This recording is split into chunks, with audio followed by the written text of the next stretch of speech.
À tous.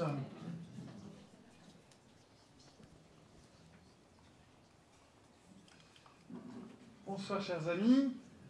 En ce début d'année, Jean-Pierre Denis est venu évoquer le sujet délicat et douloureux, mais aussi rempli d'espérance, du rapprochement judéo-chrétien.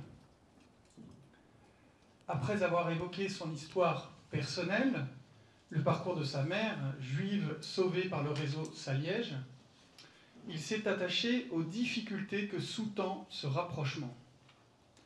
Les poncifs entretenus du côté chrétien, la dissymétrie de volonté, les chrétiens souhaitant souvent plus le dialogue que les juifs, ou encore l'impact des événements du Proche-Orient.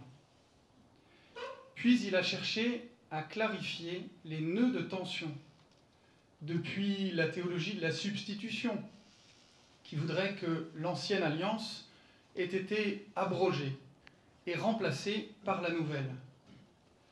La théologie de l'endurcissement, certaines images dures, disait-il, dans l'évangile de saint Matthieu par exemple. La théologie de la malédiction, même chez saint Augustin. La théologie, enfin, de l'évitement. Il citait certains propos de saint Paul. Enfin, des points plus positifs ont été relevés, comme ces études savantes qui montrent, à grand renfort de preuves, l'influence du judaïsme sur les évangiles, sur les paroles du Christ, et jusqu'au rite de la messe. Au fond, dans ce rapprochement, opéré vers leurs frères juifs, les chrétiens retrouvent leurs racines, comme le dit saint Paul, avec ces héros dont il nous a parlé et qui ont sauvé des juifs. Nous voyons des visus, une cohérence entre vie chrétienne et vie quotidienne, vie tout court.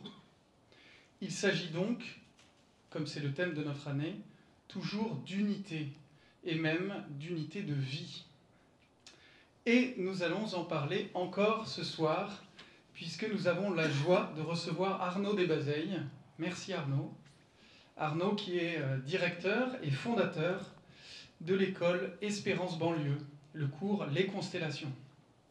Par ailleurs, Arnaud a été consultant puis repreneur d'une bière toulousaine. Et sportif par ailleurs, mais il en parlera peut-être. Nous verrons. Espérance Banlieue compte à ce jour, sauf erreur, 17 écoles. Son manifeste nous indique vouloir refuser d'accepter que les inégalités scolaires et culturelles soient une fatalité. Et son idée est de mettre en œuvre une éducation centrée autour d'un enseignement, une éducation et un attachement à la culture française. L'unité de vie, dans une vie qui est aujourd'hui tiraillée bien souvent entre 1000 activités, situations, contextes. C'est la nécessité de ne pas porter de masque, de rester soi-même. Pour un chrétien, c'est l'exigence de ne pas l'être que le dimanche, voire le dimanche matin. S'agissant d'éducation, pour l'enfant, c'est ce besoin de voir une cohérence entre ce qu'il entend en famille, à l'école, avec ses amis, à la messe. Au fond, l'unité de vie n'est-elle pas l'autre nom de la sainteté? Dieu étant décrit par les théologiens comme étant avant tout simple. Simple, c'est-à-dire uni. En lui, charité et justice ne sont pas deux réalités, mais chacune est Dieu lui-même. Alors il paraît que ce n'est pas notre cas. Mais comment pouvons-nous vivre nous-mêmes cette cohérence? Comment porter un seul visage, un visage de vérité, dans toutes nos situations de vie? Comment nous inspirer du Christ dans cette quête d'unité? Arnaud, merci 1000 fois de nous éclairer sur ces sujets délicats. Merci Henri. Alors, à chaque fois qu'Henri termine son introduction, je me demande ce que l'intervenant va trouver de plus intelligent à raconter. Donc ayez une petite pensée pour moi à cet instant. Donc quand Marie m'a proposé de faire ce petit topo sur l'unité de vie, l'or qui se cache au fond, m'a tout de suite dit, vas-y, bon, et j'ai obéi. Hein. On en est tous là, hein, les hommes, tout en me demandant bien ce que j'allais raconter. J'avais vaguement quelques idées, et il se trouve que les précédentes,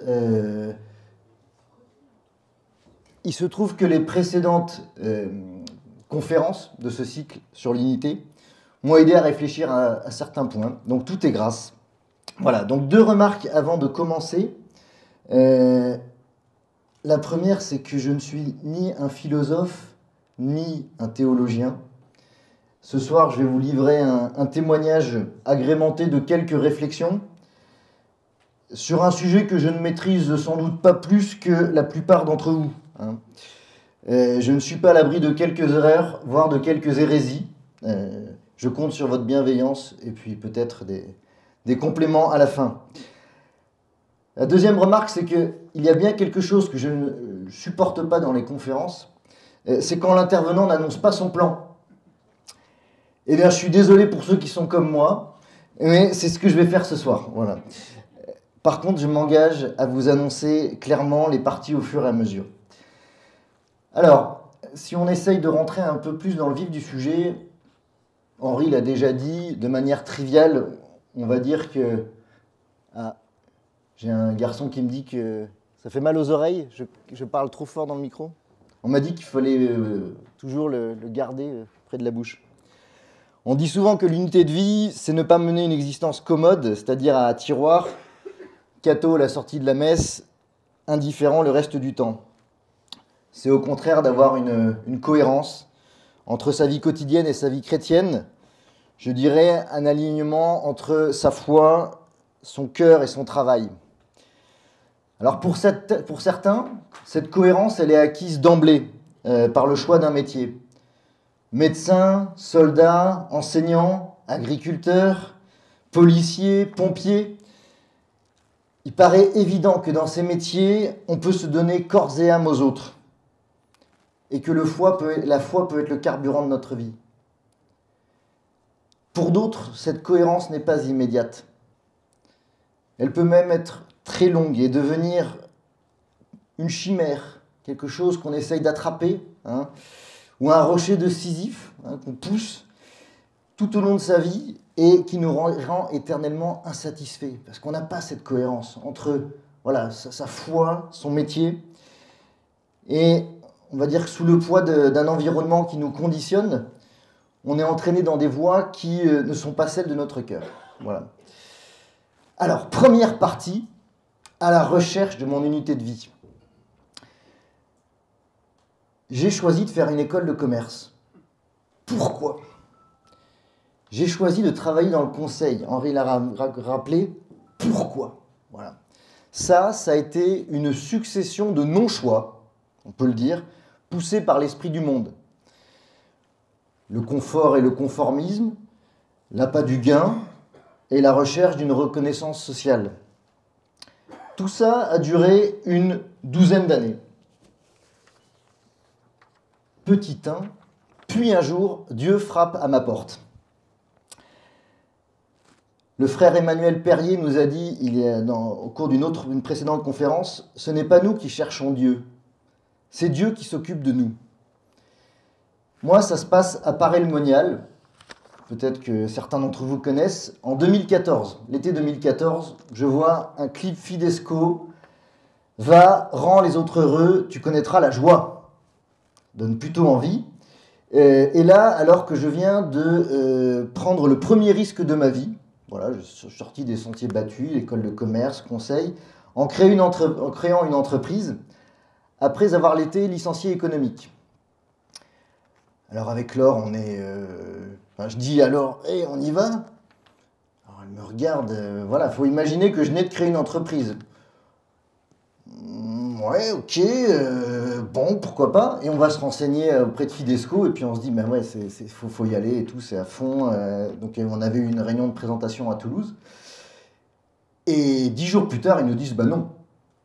Bon, voilà, donc là on a pris une belle claque, mais c'était complètement logique de leur part, puisque c'était un moment où je venais de créer une entreprise, c'est-à-dire que je partais, alors c'était super pendant 3 ans, c'était, j'allais dire la belle vie, non, mais en tout cas une vie pleine de sens, nourrissante, mais au retour, on n'avait rien. Voilà, donc ils avaient complètement raison de ne pas nous laisser partir. Et voilà, et donc la vie se poursuit à vendre des bières, mais je m'amusais bien quand même. Alors, est-ce qu'il y en a qui se souviennent parmi vous de la première conférence de cette année avec Médéric Saucé? J'en vois qui était là, hein. Normalement il devrait se souvenir. Il nous a parlé des 3 degrés de la prudence. Délibérer, juger, réaliser.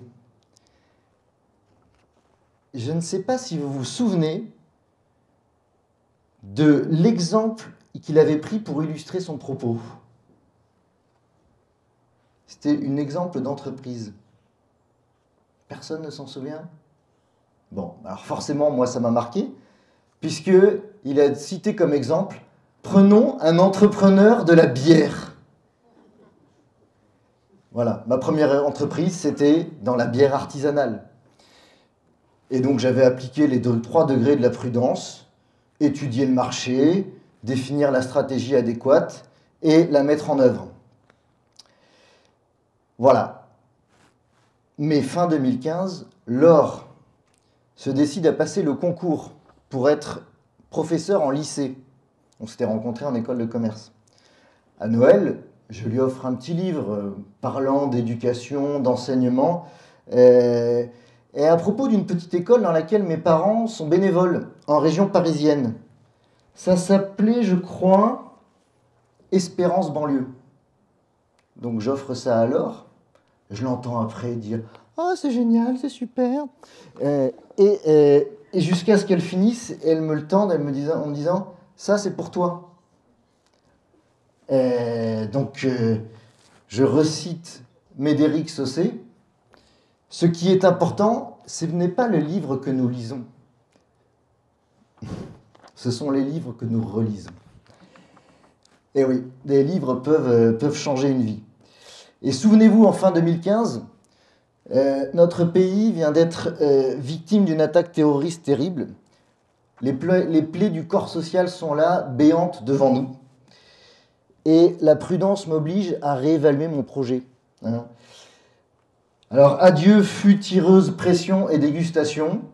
Bonjour manuel, cahier, crayon et récréation.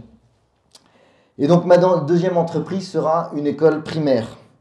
L'étude de marché est malheureusement déjà faite. La demande est énorme. La stratégie est déjà écrite. C'est le livre que j'ai déjà lu et relu. Il ne reste plus qu'à faire ce qui n'a déjà pas été simple. Voilà. Il y a 2 citations qui m'ont accompagné depuis ce jour-là. Ne tardez pas à vous occuper de vos jeunes, sinon ils ne tarderont pas à s'occuper de vous. Je ne sais pas si ça dit quelque chose à quelqu'un. Un certain Don Bosco à Paris en 1883. Et l'avenir est entre les mains de ceux qui auront su donner aux générations de demain des raisons de vivre et d'espérer. Ça, c'est dans la Gaudium Spes. Voilà. Et, voilà, ça j'ai réalisé en septembre, figurez-vous. Donc pendant la conférence de Médéric Saucé, et donc cette application de la prudence, pourquoi finalement ce choix avait été évident à ce moment-là. Et c'est-à-dire ce qu'il nous a dit Médéric Saucé, c'est que c'était le passage de la prudence imparfaite, c'est-à-dire la gestion des affaires courantes, à la prudence qu'il a appelée parfaite, c'est-à-dire la gestion des affaires en vue du bien commun. Voilà. Et ce qui m'avait éclaté à la figure, c'est que il fallait que je saute là-dedans. Voilà. Donc, Dieu frappe à ma porte, et je... Bah oui, bon, ok, on y va. Et à partir de là, j'ai senti que la Providence veillait sur moi. D'abord, j'ai rencontré des personnes exceptionnelles, dont un certain nombre sont dans cette salle, je les vois, et ça me fait très plaisir, évidemment. Estelle, Jean-Louis, Hélène, au fond, Christine, pour ne citer que les premiers. Voilà. Et Benoît aussi, évidemment. Voilà. Et puis, il y a eu des signes. En fait, c'est vrai que voilà, quand on s'abandonne et qu'on part avec pas grand-chose, hein, parce qu'on n'avait pas grand-chose, à part beaucoup de bonne volonté, on est toujours surpris de voir à quel point on peut compter sur la Providence. Donc en septembre 2017, on était très motivés hein, depuis début 2016, mais on n'avait toujours pas de locaux. Et le temps commençait à être un peu long. Hein. Et on se demandait, mais est-ce qu'on va y arriver à ouvrir cette école? Et un vendredi soir, Laure m'annonce un apéro avec de nouveaux parents de l'école. Des enfants. Hein, on n'avait pas encore ouvert l'autre école. Et bon, j'avoue que j'avais un peu la flemme. Mais il se trouve que rapidement, je les trouve vraiment très sympas. On en vient à parler de nos travails. Et le mari me dit ah, vous cherchez des locaux? Moi, je suis commandant d'une base qui est à la cartoucherie. Et peut-être qu'on pourrait trouver un peu de place. Et voilà comment, un soir de septembre, on a été sur la piste de nos locaux, qui allaient devenir nos locaux. Et à chaque fois qu'on a des visiteurs sur place, ils nous disent « mais vous avez des locaux incroyables ». Et c'est vrai qu'on est très très bien lotis. Voilà, donc ça c'était... et il se trouve qu'ils étaient paroissiens du Christ-Roi, évidemment. Donc vraiment dans très bonne main. En février 2018, donc souvenez-vous, j'étais en septembre 2017, on a une première piste pour les locaux, mais on devait attendre les confirmations, etc. Et c'est la délivrance parce qu'on nous annonce qu'on va officiellement pouvoir s'installer dans ces locaux. Et c'est le jour où je partais faire un camp optimum. Voilà, rendre les hommes meilleurs. Et voilà, j'avais dans le cœur un mélange d'action de grâce et un peu d'appréhension. Hein, parce que voilà, je me dis, ce camp, c'est l'occasion de me régénérer pour devenir meilleur et enfiler le costume d'un directeur d'école. Parce que c'est pas rien. Voilà, alors là, vous allez vous dire, il bascule dans l'ésotérisme. Mais je vous le raconte quand même. Vous en prendrez ce que vous voulez. Un matin, je me réveille à 5 heures. Impossible de me rendormir. Je pars courir sur le plateau du Vercors. Donc on était en février, donc tout était enneigé, c'était magnifique. Ciel étoilé. Et je ressens une forme d'ivresse en courant. J'étais là, mais voilà, c'est merveilleux, etc. Et à un moment, je me dis, mais c'est bien tout ça, mais est-ce que c'est vraiment là que tu m'attends? Vous croirez ou pas, mais il y a eu une étoile filante. Je ne sais pas quelles sont les chances qu'il y ait une étoile filante, mais bon, voilà. Pour moi, ça a été, ok, c'est parti alors. Voilà. Et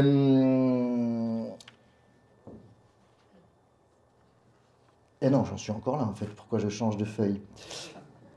Ensuite, il y a eu les premiers parents d'élèves. Peut-être certains d'entre vous savent-ils qu'on a commencé avec 5 élèves. Et ils ont tous quasiment une histoire, ces élèves. On avait distribué des tracts à la sortie des écoles autour de notre futur lieu, sachant qu'on n'avait toujours pas accès au lieu. Hein, donc on leur donnait rendez-vous en disant « Ah si vous voulez, il y a une réunion d'information dans une salle prêtée par l'ICAM. » Et on ne savait pas du tout combien de familles allaient se présenter. Et il se trouve que là, il y en avait 2. On était contents, parce que souvent, il n'y en avait pas. Parmi ces 2, donc je déblatère mon petit discours, très bien. Et il y avait un monsieur qui était là. Estelle pourrait le raconter aussi bien que moi. Qui était là. Bon, on ne savait pas trop ce qu'il pensait, mais il avait l'air plutôt content. Et à la fin, il me dit « Alors là, vraiment, monsieur, ça fait plaisir de voir qu'il existe des gens comme vous. car souvent on se sent bien seul. Je vous cite Joseph Touvenel, qu'on a eu lors d'une précédente conférence. Il est bien d'essayer de sortir les gens de la misère. Quand j'ai entendu ça, je me dis, ouais, effectivement. Et une maman m'appelle parce qu'une amie lui a donné le tract présentant l'école. Cette amie, je lui demande, mais elle a trouvé où, cette amie, le tract? Elle me trouve chez des sœurs. Mais quel genre de sœurs? Des sœurs qui sont à Boulor, je crois. Ah ouais, donc avec un voile... ouais, d'accord, ouais, ok, non, super. Voilà, et donc, elle avait récupéré par cette amie un tract déposé par notre amie Christine Caille à Boulor, chez sa fille. Et voilà, et moi, quand Christine m'avait dit qu'elle avait laissé les tracts à Boulor, honnêtement, je suis là... Ouais, bon, ok. Très bien, merci hein, Christine, vraiment. Donc j'ai honte après. Mais en fait, oui, c'était bien de laisser des tracts à Boulor. Surtout que la petite fille qu'elle voulait inscrire s'appelait Myriam et que c'était un couple islamo-chrétien, donc voilà, qui pouvait complètement se trouver ce qu'ils cherchaient dans l'école. Voilà. Et un autre était le fils de la femme de ménage d'une amie d'une administratrice. Ça y est, Marilo, tu l'as retrouvé. Voilà. Celui qui demeure en moi et moi en lui, celui-là porte beaucoup de fruits, car hors de moi, vous ne pouvez rien faire. Voilà quelque chose qui m'a inspiré. Donc vous voyez comment progressivement j'ai été, je me suis senti poussé à me dire finalement, je suis happé, entraîné, rassuré par Dieu. Grand 2. La vie chrétienne nourrit la vie professionnelle. Un dimanche de 2020, alors nous, il faut savoir qu'on va à la paroisse de l'Immaculée Conception, et donc il y a une sœur Sabine, très amusante, je vous la recommande, me demande comment se passe mon travail. Donc j'avais ouvert l'école depuis 1 an et demi. Et là, je lui dis, très bien, mais je suis quand même un peu frustré de ne pas pouvoir parler de Jésus à mes élèves. Ouais, je ne vous l'ai pas dit, je pense que tout le monde connaît les écoles Espérance, j'espère. Sinon, je fais très mal mon topo. Mais ce sont des écoles aconfessionnelles. Hein. Donc voilà, petite frustration quand même. Et ce jour-là, nous avons à déjeuner l'abbé Damien Verlet, curé de la paroisse étudiante. Quelques jours avant, en fait, je l'avais remercié pour une conférence qu'il avait donnée à Passeurs d'Espérance, oui, sur la paroisse, le principe de la paroisse. Voilà, donc je lui avais envoyé un petit message. Merci l'abbé, c'était sympa, c'était intéressant. Et lui me répond, ah tiens, mais quand est-ce que je peux venir déjeuner chez vous? Ok, mais très gentiment, vraiment, c'était adorable. Et il me dit, on parlera d'accompagnement des étudiants catéchumènes. Voilà, on ne se méfie pas dans ce genre de cas, on se dit, c'est sympa. Et le déjeuner se passe très bien, il est très prévenant avec chacun, les enfants sont enchantés parce qu'il leur pose plein de questions. Et au café, devant tout le monde, il nous balance sa bombe. Ça vous dirait d'être famille de frates à Saint-Pierre? Ah! Alors les enfants, évidemment, ah oui, super! Les parents, on se regarde, ah, bon, ok. Voilà, après 3 semaines d'insomnie de l'or, nous acceptons. Voilà, notre mission de 3 ans de Fidesco, en fait, ça va se dérouler à 5 km de chez nous. Voilà. Un peu moins d'exotisme, enfin, quoique, à côté de la place Saint-Pierre, c'est quand même assez exotique. Voilà, et en fait, cette expérience m'a permis de gagner énormément en maturité professionnelle. En fait, il y a beaucoup de parallèles entre une paroisse, notamment étudiante, et une école. Il y a la même recherche d'une croissance humaine. Alors évidemment, dans une paroisse, il y a un peu plus que de la croissance humaine, mais ça commence par ça, je pense. Il y a une même ambition avec des moyens limités. Hein, à la différence d'une entreprise, c'est pas l'augmentation du chiffre d'affaires qui va financer la croissance. Mais dans les deux cas, on a l'intime conviction que la Providence est là pour nous aider. Et la même importance de la figure d'un père, du père de la communauté, on va dire. L'exemplarité, la magnanimité, l'humilité. Voilà. On essaye d'imiter le Christ. Hein. Bon, peut-être que ça va bien faire rigoler Estelle et Isabelle qui me croisent au quotidien, mais voilà. En fait, si, hein, j'essaye. Et voilà, j'ai eu même des leçons éducatives d'un prêtre, l'abbé Damien Verlet, avec le fait d'avoir vraiment des petites attentions très délicates, des petites choses, mais qui font qu'on sent que la personne, elle pense à vous et elle agit pour vous montrer qu'elle pense à vous. C'est très fort. Voilà.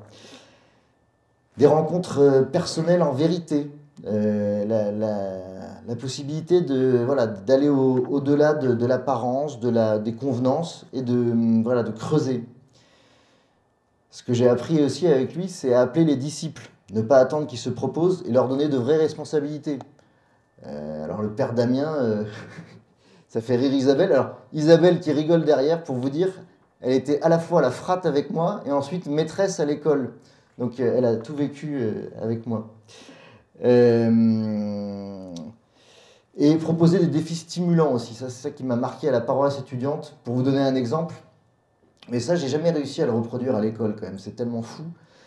On était en période de Covid, donc tous les étudiants étaient cloîtrés chez eux. Là je parle des étudiants étrangers notamment, qui étaient dans des résidences universitaires on ne peut plus glauques.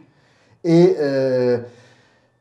ils ne pouvaient pas sortir de leur chambre quand même. Il faut quand même imaginer un peu le délire. Le père Damien dit on va aller distribuer des crêpes. C'est la Chandeleur, on distribue des crêpes, c'est normal. Bon, très bien, c'est normal. Et on ne va pas non plus acheter les ingrédients nous-mêmes. Non. On va demander aux gens du quartier de nous déposer les ingrédients. Bah oui, c'est normal aussi. Donc on met des flyers dans toutes les boîtes aux lettres du quartier. Et on attend que les gens viennent nous déposer les ingrédients dans l'atrium de l'église. Eh bien, figurez-vous qu'ils l'ont fait. Et il y a même un jour un vieux monsieur qui arrive avec un pack de lait et qui nous dit « Ah, je suis désolé, il avait 80 ans. Hein. Je suis désolé, j'ai pas pu en prendre un deuxième. » Ah bah écoutez, ça... on vous pardonne quand même. Voilà, donc ça a été vraiment pour vous dire à quel point cette mission à la paroisse étudiante m'a fait grandir et réfléchir à la pédagogie de Dieu, et enfin en tout cas de ses ministres. Je voudrais aussi vous citer un autre exemple dans la manière dont la vie chrétienne a pu nourrir ma vie professionnelle. On avait eu un topo à Paray-le-Monial, encore, hein, de Sœur Marie, prof et sœur. Voilà, petit jeu de mots, ça fait jamais de mal. Pour nous enseigner à être doux et humble de cœur dans notre manière d'enseigner, comme Jésus. Je vous donne quelques exemples. Jésus multiplie les 5 poissons, non, les 5 pains, d'accord, et 2 poissons. Merci. C'est-à-dire ce que les disciples ont apporté. Eh bien, c'est pareil avec nos élèves. Ils doivent apporter quelque chose. Sinon, on ne peut rien multiplier. Mais, enfin, si, on peut multiplier quelque chose, on peut multiplier 0 par quelque chose, mais on n'aura toujours que 0. Donc, il faut dire à nos élèves, non, vous ne pouvez pas nous dire que vous n'avez rien compris. Vous avez forcément compris un tout petit, la première parole de notre raisonnement. Et à partir de là, on va pouvoir multiplier. La guérison de la femme hémorroïs.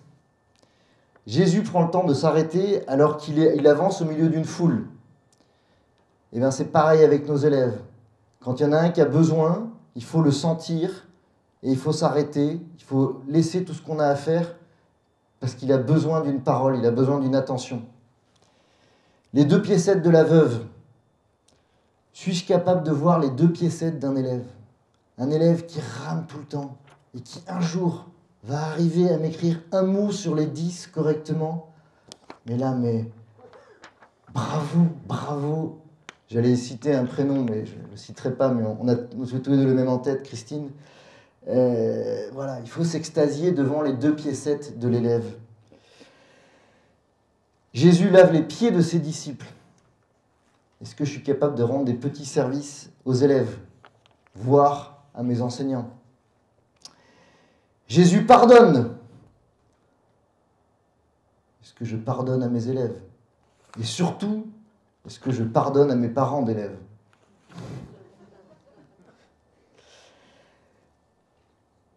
Jésus se met en colère contre les marchands du temple. Quand il faut réagir, il réagit. Jésus donne sa vie. Suis-je prêt à donner ma vie pour mes élèves? Tous mes élèves. Et ce n'est pas qu'une question rhétorique. Après chaque attentat terroriste, je me pose un peu la question. Voilà, on pourrait multiplier les exemples. Les évangiles sont un manuel de pédagogie. Alors inversement,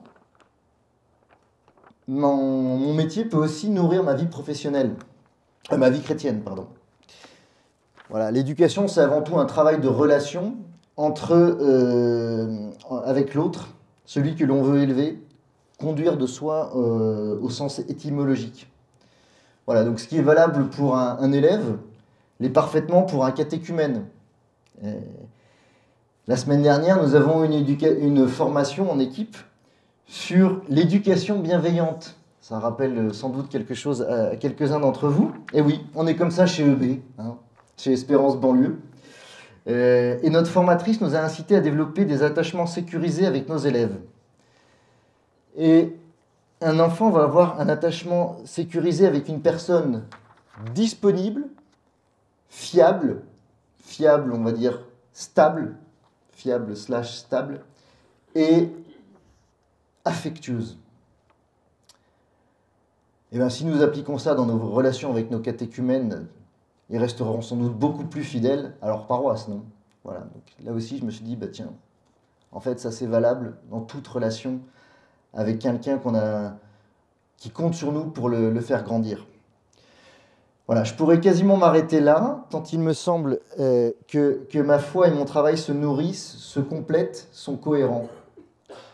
Mais bon, si Marie m'a invité à inviter le directeur d'une école Espérance Banlieue, elle souhaite aussi que je parle dans le cœur même de mon travail. Et en effet, je pense que j'ai un travail qui est intrinsèquement unifiant.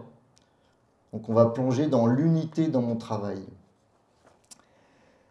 C'est d'abord une unité personnelle. C'est-à-dire un métier qui fait appel à tous mes talents, dans le sens de toutes mes capacités. Voilà, j'ai un métier qui est simple, concret, utile. Un peu le contraire de ce que je faisais avant quand j'étais consultant, on va dire. Voilà, j'ai la joie de partir chaque matin. J'ai le bonheur d'être heureux de partir chaque matin au travail. Et ça, la maman de Mère Teresa lui avait dit, « Tu reconnaîtras que tu auras trouvé ta place car tu seras dans la joie. » Je fais des choses que je n'aurais jamais imaginé faire dans un cadre professionnel, quand j'ai commencé dans un cabinet de conseil. Tracter sur les marchés, faire des vides-greniers, déboucher des WC, nettoyer après qu'un enfant a vomi, installer mon bureau devant le portail quand il ne ferme plus en raison d'une panne électrique, auditionner des témoins dans le cadre d'enquêtes sur les affaires de l'école pour retrouver qui a fait quoi, parler du ramadan avec des parents d'élèves. Voilà, ce sont des journées riches, variées. Quand j'arrive à l'école, je connais 20% de ce que va être ma journée en fait. Pleine de rebondissements, pleine de vie. Voilà, je vais à l'école en vélo, je le dis, parce que ça me permet d'avoir une bonne hygiène de vie et d'évacuer la tension du jour. Il y avait un ami qui me faisait remarquer, mais du coup tu prends une douche à l'arrivée? J'habite à Balma et donc je vais au Zénith en vélo. Et il y a la côte pavée, vous le savez tous, ici. Voilà, en Bretagne, il fait beau plusieurs fois par jour. Moi, j'ai chaud plusieurs fois par jour, effectivement. Mais voilà, ça fait partie du métier qui fait appel à toutes les dimensions à toutes mes dimensions. Et c'est ce que j'apprécie en fait. Et Joseph Touvenel, dans une précédente conférence, vous avait dit l'unité dans son travail, c'est faire le ménage des toilettes et conduire un entretien de recrutement. Je me suis dit, ah bah ouais, c'est vrai, c'est ça. C'est pas compartimenté. Voilà, mon travail, c'est tout ce qu'il y a dans la vie en fait. Voilà, c'est pas une petite, c'est pas une petite case, quoi. C'est tout. Voilà, c'est aussi un métier dans lequel je mets toute mon âme. Carlo Acuti nous dit « Nous naissons tous comme des originaux, beaucoup se finissent comme des photocopies. » Et dans mon métier de consultant, j'avais vraiment l'impression d'être une photocopie comme une autre, quoi. Si je disparaissais du jour au lendemain, il n'y avait qu'à prendre une autre photocopie et la poser, et ça allait marcher tout aussi bien. Voilà, aujourd'hui, je sens que j'imprime ma marque dans mon école, que j'ai apprivoisé mes élèves, que je les fais grandir. Je pourrais être remplacé, hein, je serai même remplacé un jour, mais ce ne sera pas immédiat et ce sera une autre manière de faire. Voilà, là, c'est Arnaud qui fait à sa manière. C'est-à-dire, peut-être parfois de manière... comment dire? On en reparlera. Tout n'est pas carré, peut-être, parfois. Ça fait rire Laure, ça. Voilà. Donc ça, c'était le premier point, c'est-à-dire, dans l'unité, dans mon travail, c'était l'unité personnelle. C'est-à-dire que moi, Arnaud, je me sens pleinement à ma place et pleinement utile. C'est aussi une unité entre le travail et ma vie familiale. Avant de me lancer, je me suis dit, au moins, je pourrais raconter à mes enfants que je ne suis pas resté les bras ballants en me disant « à quoi bon ?» Voilà, lutter contre l'aquabonisme, une maladie mortelle pour le cœur. Et j'ai une petite récompense un jour. Un prêtre demande à un de mes fils « Et toi, qu'en penses-tu du travail de ton papa ?»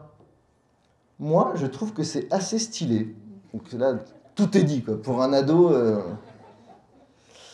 Et voilà, ça a été voilà, ce sentiment de se dire, au moins je fais quelque chose pour l'avenir. Le deuxième idée, c'est que le fait de travailler dans une école, ça m'a permis d'échanger avec mes enfants sur l'école.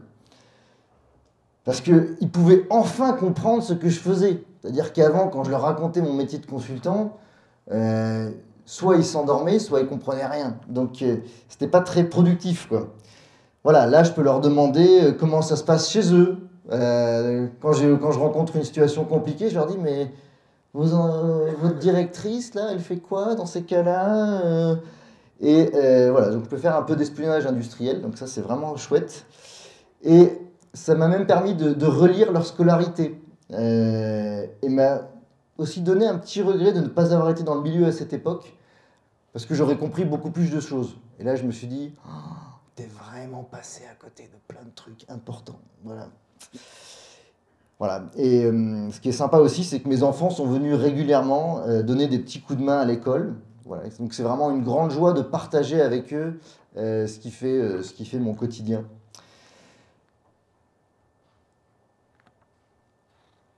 Et même, je peux leur parler du fond de ce que je vis à l'école. Ils aiment quand je leur raconte quelques anecdotes truculentes sur la vie de l'école, parce que ça, c'est quelque chose que je n'avais pas du tout réalisé avant, à quel point il se passe des choses en permanence dans une école, quoi. Les enfants ont beaucoup d'imagination, et ils inventent à chaque fois des choses, mais c'est pas possible. Et voilà, ils aiment un peu moins quand je leur refais mon cours d'éducation morale et civique, même si je les soupçonne de ne pas trouver ça si intéressant qu'ils veulent bien me le dire. Voilà. Si inintéressant? J'ai dit le contraire, d'accord.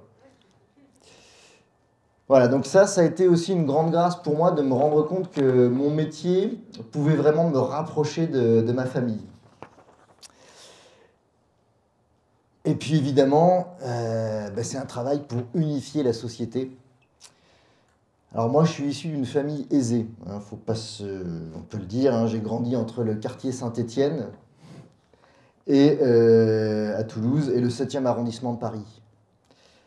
Donc la banlieue, les quartiers défavorisés, c'était pour moi une zone inconnue aux habitants étranges, suspects, voire carrément hostiles. Voilà. Donc c'était pas le moindre des paradoxes en fait pour moi d'arriver dans mon choix de me lancer dans la création d'une école Espérance banlieue. Et donc là, je voudrais vous partager quelques surprises que j'ai pu avoir au cours de ces quelques années avec des familles musulmanes. Voilà. D'abord, un papa qui arrive pour un entretien d'inscription et qui a toujours, hein, parce qu'il est toujours là, toujours très sympa, tous les attributs du salafiste, quoi. Avec le pantalon qui s'arrête là, alors il n'avait pas de djellaba, mais une barbe jusque-là, des lunettes de soleil, très grand, impressionnant, je pense que vous voyez tous à qui je fais allusion, et adorable, vraiment, mais adorable. Non seulement adorable en entretien, mais après, il me confie qu'il est vraiment très fier quand il voit ses filles en train de hisser le drapeau français. Et que lui-même aurait aimé faire son service militaire. Voilà. Une autre maman qui, au retour des vacances de la Toussaint 2021, des vacances qui étaient pas très reposantes, puisque la veille des vacances, Samuel Paty était assassiné devant son collège. Et on avait prévu, comme dans toutes les écoles, un petit hommage, et donc j'avais informé les parents avant qu'il y aurait un hommage. Et une maman vient me voir, et elle me disait « Oh là là, mais ça va pas du tout ». Et alors bon, au début, je savais pas trop sur quel pied danser, quoi. J'étais là « Mais qu'est-ce qui va pas du tout ?» Et là, elle me dit « Mais... » Ah donc, pardon, je ne peux pas préciser, la maman était entièrement voilée. Et elle me dit « Mais ils s'en foutent, ces gens, mais s'ils n'aiment pas les dessins, mais qu'ils ne les regardent pas. » Voilà. Et on avait vraiment plusieurs familles présentes lors de cet hommage. Jean-Louis a eu une excellente idée de planter un olivier, symbole de paix, et ça avait beaucoup plu aux parents d'élèves, et les élèves se souviennent encore, parce que chaque année, en fait, le 6 novembre, on a la commémoration de la plantation de l'olivier à l'école. Voilà. Un autre épisode, on a le Ramadan démarre. Donc ça, c'était il y a 3 ans. Et ça, j'avais pas du tout prévu ça. Des élèves de CM2 qui ne mangent pas. Alors, il faut savoir qu'à l'école, les enfants arrivent avec leur panier repas. Et donc, tous les matins, on peut voir si ils ont un repas ou pas. Et donc, tous les enfants avaient leur repas. On n'a même pas imaginé la suite. Mais en fait, il y avait plusieurs CM2 qui s'étaient donné le mot et qui s'étaient dit « Nous, on va commencer à jeûner ». Et donc, ils se regardaient dans le réfectoire pour vérifier que les autres ne craquaient pas, évidemment. Donc, je vois ça. J'appelle les parents. Et les parents étaient bien embarrassés. Parce que, d'un côté, ils ne sont pas convaincus que ce soit bon pour leur enfant. Mais en même temps, c'est gênant pour des parents de dire à leur enfant « Non, tu ne dois pas commencer le jeûne ». Mettez-vous à leur place, vos enfants commenceraient à jeûner, vous diriez, il en veut, mon petit. Et voilà, ils me disent mollement, oui, on va arranger ça. Et en fait, au bout d'une semaine, il y avait un jour où ils mangeaient, l'autre jour où ils ne mangeaient pas.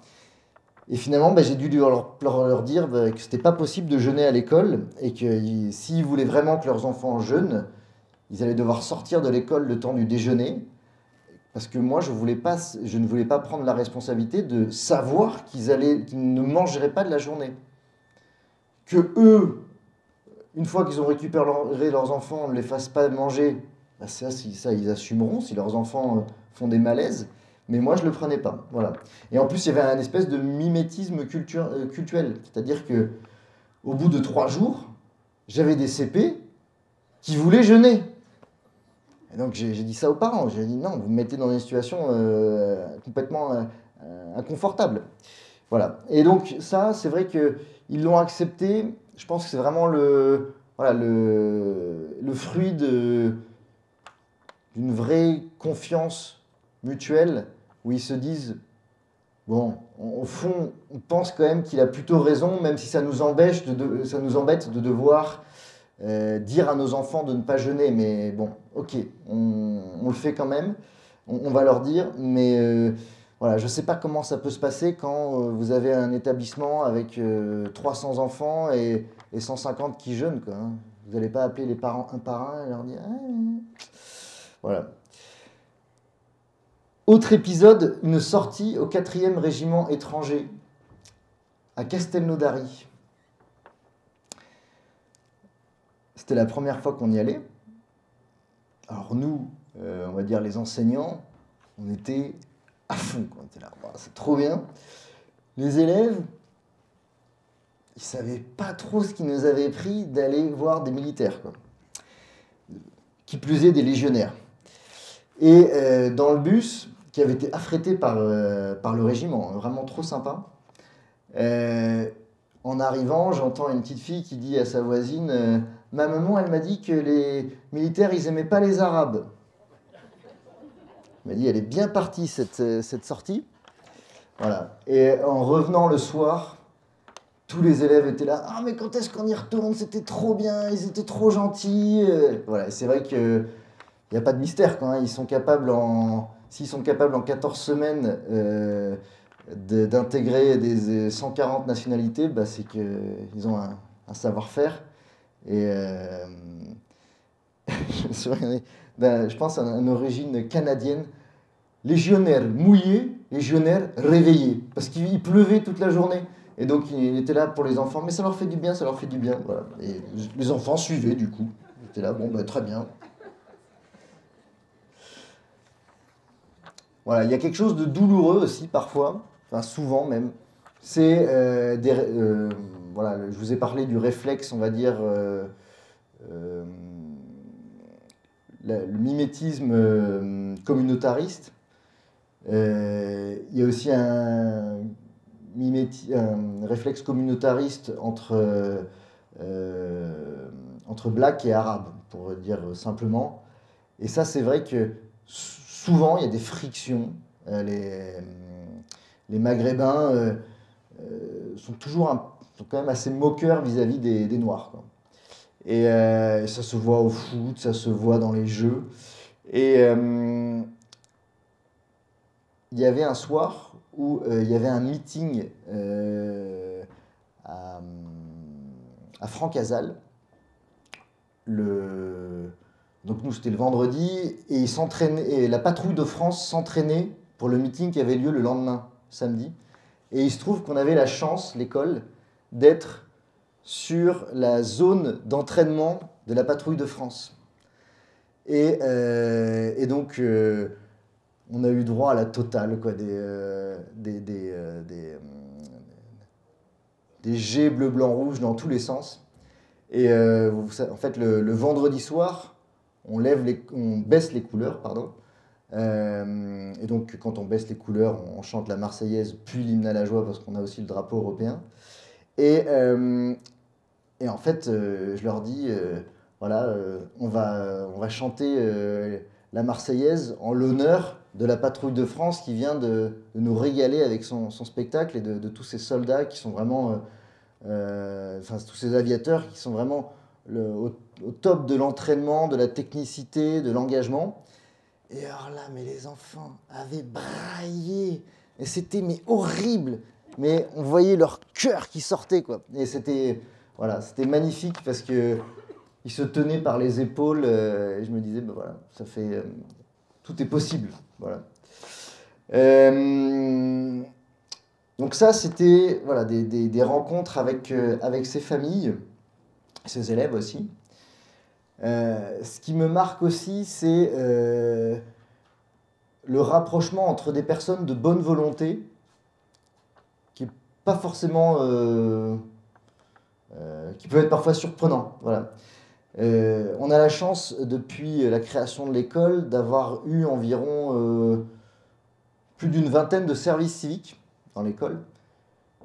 Et c'était déjà le cas un peu avant notre passage à la paroisse étudiante, mais depuis, c'est vraiment le cas à 100%. On n'a que des étudiants de la paroisse étudiante, enfin, que des services civiques de la paroisse étudiante. Donc pour nous, c'est vraiment une grande chance. Et voilà, et c'est vrai que je trouve ça assez extraordinaire d'avoir, pour nos élèves, des exemples qui sont des jeunes filles comme Isabelle ou tant d'autres. Et pour les familles et qui voient ces jeunes qui sont engagés, bien équilibrés, bien dans leur pompe, je me dis, ben voilà, on montre, et voilà, ils savent très bien à qui ils ont affaire. Hein, nos familles savent très bien à qui elles ont affaire. Voilà, les jeunes filles ont toutes des médailles ou des croix. Et voilà, donc ça me fait plaisir. Un papa qui me dit vous avez 4 enfants? Oh, vous devez être catho, vous. Mais ça me va bien. Je sais que vous n'allez pas leur parler de la théorie du genre. Voilà, donc ça, c'est sûr. Hein. Et effectivement, il y a. Voilà, il y a. Alors, on pourrait parler aussi beaucoup de ce qui nous distingue. Mais on peut noter tout ce qui nous rapproche, c'est cette volonté voilà, d'éduquer, de se dire tout n'est pas liquide. Hein, il y a des choses concrètes, tangibles qu'on veut transmettre à nos enfants. Et puis ensuite, dans l'école, maintenant, il y a quand même plusieurs familles. Il y a vraiment des familles de tous horizons. Et dont certaines pourraient quasiment être des paroissiennes du Christ-Roi, c'est vous dire, quoi. Et donc, il y a des familles qui se disent, ici, je vais trouver quelque chose de bon pour mon enfant, finalement, quel que soit mon milieu d'origine. Et ça, quand je vois dans la même classe des enfants où la maman est coiffeuse et l'autre, les 2 parents sont docteurs, je me dis, waouh, ça c'est chouette. Et alors, pour vous dire, à un moment, je transmets à notre trésorière un chèque d'une famille. Elle voit le nom de famille. Elle me dit, attends Arnaud, tu m'as mis ça dans les familles, mais ça doit être des donateurs, non? Je dis, non, c'est une famille de l'école. Mais à l'époque, elle ne pouvait pas imaginer que, voilà, on avait des familles, des familles catho qui s'étaient inscrites à l'école. Donc c'était vraiment un mélange des genres, pour le coup, qui m'allait bien. Voilà, j'arrive déjà au terme. Et en réfléchissant à tout ce que je préparais, en fait, je me disais que l'unité de vie, elle n'était pas donnée. Hein. Elle se construit tout au long de notre existence. Et en fait, c'est la réconciliation progressive, ou la conciliation peut-être, et jamais acquise en fait, hein, c'est toujours à travailler, entre notre foi et notre vie quotidienne. Et bien sûr, pour nous guider dans ce chemin ardu, on doit suivre le Christ. Et moi, j'ai eu la chance que le Christ m'a fait redécouvrir mes aspirations profondes que j'avais un peu oubliées, enfin, que j'avais carrément oubliées, à l'aube de ma vie d'adulte. Et quand j'ai lu dans ce livre « Le directeur d'école est un mélange d'enseignant, d'entraîneur sportif et de chef scout », je me suis dit, pourquoi pas, hein. On ne devient pas vieux pour avoir vécu un certain nombre d'années, on devient vieux parce qu'on a déserté son idéal. Les années rident la peau, renoncer à son idéal ride l'âme. Et j'avais connu des aventures magnifiques. Pendant des camps scouts, j'avais l'impression de faire grandir des ados. Pourquoi ne pas en faire autant en servant en plus mon pays. Voilà, l'unité de vie, elle est décisive pour tous, en particulier pour les laïcs, comme l'enseigne Saint Jean-Paul II. Tout doit être une occasion d'union à Dieu et de service des autres. Quand je dois rencontrer des parents pour discuter du comportement de leur enfant, je médite cette parole du psaume 84. Amour et vérité se rencontrent, justice et paix s'embrassent. Voilà. On peut pas agir sans être dans la vérité. Et parfois, la vérité, c'est pas facile. Hein, et on peut pas agir non plus sans amour. Sinon, la vérité est trop dure à recevoir sans un peu de fleurs quand même, de douceur. Voilà. Nous devons tous faire nôtre cette parole de saint Paul à Timothée. L'homme de Dieu est équipé des Écritures. Quel que soit notre métier, notre activité, notre engagement bénévole, l'unité de vie, c'est une vie configurée au Christ, enracinée dans les Écritures. Voilà. Et je ne peux pas terminer sans un petit hommage à Laure, quand même. Car dans l'unité de vie, le premier noyau, c'est forcément l'unité conjugale. Elle a eu cette parole créatrice en me disant « Mais ça, c'est pour toi !» et qui m'a permis de me lancer, et elle a accepté de renoncer à un certain confort. Amen. Voilà.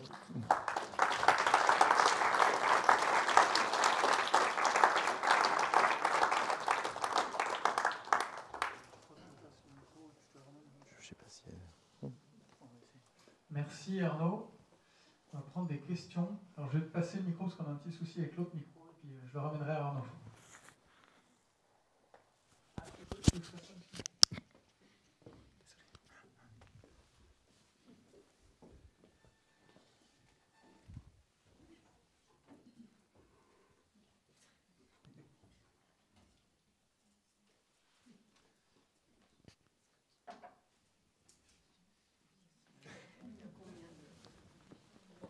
Pas les effectifs de l'école maintenant. Oui, les effectifs de l'école. Oui.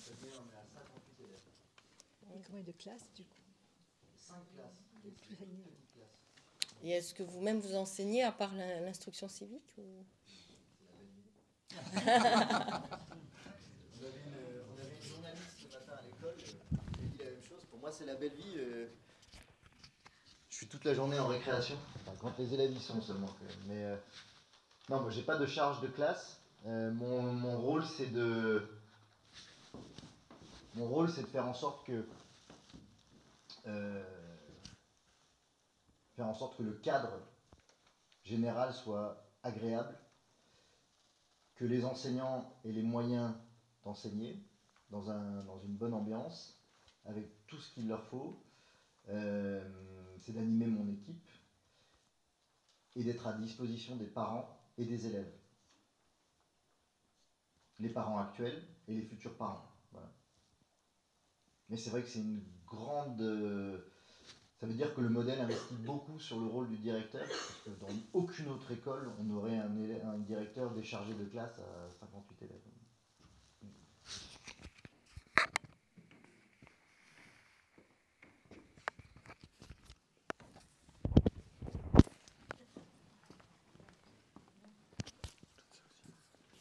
Comment arrivez-vous à subvenir aux besoins? L'argent paraît spontané chez vous.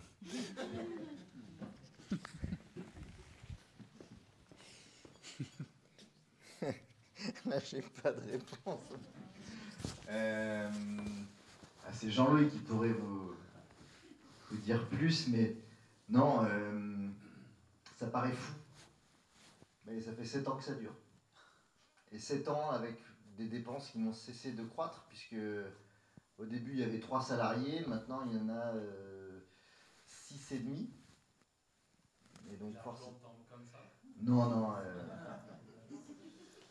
Mais un peu quand même. Mais non, on a la. Enfin, en fait, l'argent tombe à partir du moment où les gens viennent. Quand on arrive à les convaincre de venir dans l'école, généralement, et qu'ils ont un peu de moyens, évidemment, mais ils nous disent ah ouais, ça me fait plaisir. Enfin, ouais, ils sont séduits par la joie qu'il y a sur les visages des enfants. Voilà, donc très concrètement, on a une équipe de recherche de fonds sur Toulouse, mais qui est bénévole. Donc ça, il faut aussi avoir une pensée pour eux qui se démènent pour trouver chaque année, je vais vous le dire quand même, de l'ordre de, si on enlève, cette année, il doit y avoir 250 000 euros à trouver quand même. Donc ça tombe pas du ciel quand même.